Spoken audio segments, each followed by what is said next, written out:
ต่อไปนะครับผมในนามของผู้ตั้งหมู่บ้านนะครับจะเป็นผู้กล่าวอัญเชิญลูกค้าเทวดานะครับเป็นโรงงานรวมอนุโมทนานะครับในการทำบุญกวนเขาทิพย์ของพี่น้องชาวบ้านทุกขานะครับปัจจุบันเอาเอ็กโคให้นั่นเลยด้วยจะติดเสียงดีกว่าเรื่องนึงตุโอนันตุพุนโตเยเทวาสังฆาสัมมานาคาตาดูลาภิพยดาเจ้าทั้งหลายภายบนนี้อิทธาทิปฏิกาเจ้าเป็นเขาเป็นประธานกับทางโสราสะพงตนตะลงวิมานฤเดชอาทิตย์เจ้าตนวิเศษใสแสงพระจันทร์พระจรแย้มพ้นพุนตนรัศมีหุงเวหาพาลาหูอาสุริธาตนมืดฟ้ามุงมืดนาทัวเวหนตนทะลงวิมานปราสาทใน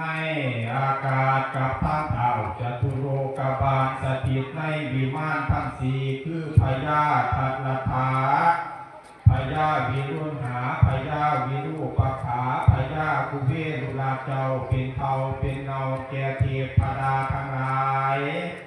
อันยังอยู่ถูกผู้ผาสัตบัวรพันจึงพร้อมกันมาถวายบาตรทั้งพญานาคราชเพื่อนฟังนาที่หลวงพวงขุนพันแน่ดิ่งลำชวนพอพำจักผูวิญญาณตนทะลุงวิมานเทียมพอกับทั้งพญายมมาราเจ้าพอดาดีนั่งธรณีนอนแนบนำชวนทุกธรรมนางน้อยมีคาราอันหักษาในมนุษย์สุดแห่งห้องเมืองพลในวังวนและยานนามทุกเถื่อนธรรมหินผาทั้งไพนาย่านกวางขวงขีดพื้นแผ่นปัตภีผูกธรณีและยอมยาผูกแนงดามหาไมดีโคโทสีทั้งเจดีเจ้ากู้ตนสถิตอยู่ในประเทศสราธานีทางในเมืองจันทบุรีลานสร้างรวมควงเรียวห่วงหีไตดีผีเหนือผาใดผาดังกำไฟทรายกรุงศรีอยุธยากำไฟขัวแดงแก้วเป็นเทศตนอยู่ในประเทศของอาณาเทพยดาเจ้าทั้งหลายตนหักษายังสถาพนมบรมเจดีย์ศรีสถานดวงเป็นเขาเทพดาเจ้าตนหักษายังจตุปาทาพระบาทผู้นำรอดอาจหนองหานหลวงกับตั้งพวงเทพดาตนหักษาบวรพุทธศาสนาในขอบเขตพันธสีมา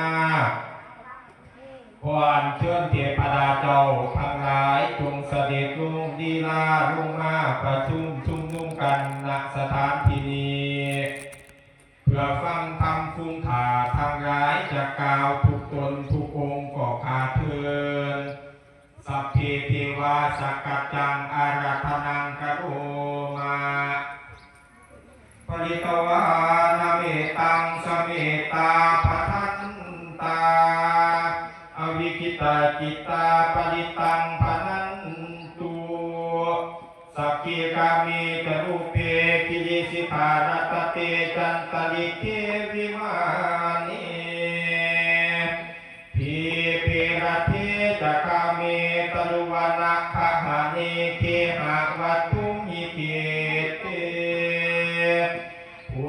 มาจายันตุเทวาชราธราวิสเมยัคขะคันทัพพนาคาเตตันตาสันติเกยังมุนิวรวัจนังสาธโวเมสุนันตุพอจบสักเคธรรมโพธิตามบทบาททั้งคำอัดคำแปลและคาถาขออัญเชิญเทพยดาเจ้าเท้าเทวาเชิญเสด็จลงมาจากสวงสวรรค์วิมานบนทั้ง16ห้องช่องบนชั้นฟ้าเชิญเสด็จลงมาทุกแห่งหนเพื่อมาเป็นมิ่งควรในงานมงคลตามยุคโภคยุคตามยุคโบ นแบบโบราณมีนานมาทั้งรูปประพบนามมาพบจูบลำเนาบนยอดเขาทองทะเลบนเวียงหาทั้งเกาะแก่งเมืองน้อยใหญ่ใต้พระสุธาในที่หาอารามราชจุดรถหลวงกระทรวงคลังทั้งพญาสุกีผู้มีฤทธิ์ตั้งแต่ทิศบูรพามาอีสานตลอดทั้งพ่อปู่ฤาษีผู้มีฌานจงบันดาลมาช่วยด้วยเถิดนะข้านั้นเทพยราชเจ้าเมื่อได้ยินเขาอัญเชิญที่อยู่ตามลำเนาเขาขึ้นเดินภูผาพางค่อยเสด็จลงทรงสู่ยังพื้นพระสุธาปัตตภีแล้วค่อยยับยั้งเสด็จลงทรงที่ประทับที่เพื่อให้เลิกไม่ใช่ในพิธีเนื่องในวันนี้จะมีการวันเข้าทิศเข้ามาทุกปายาตสาธุปีปองเนี่ย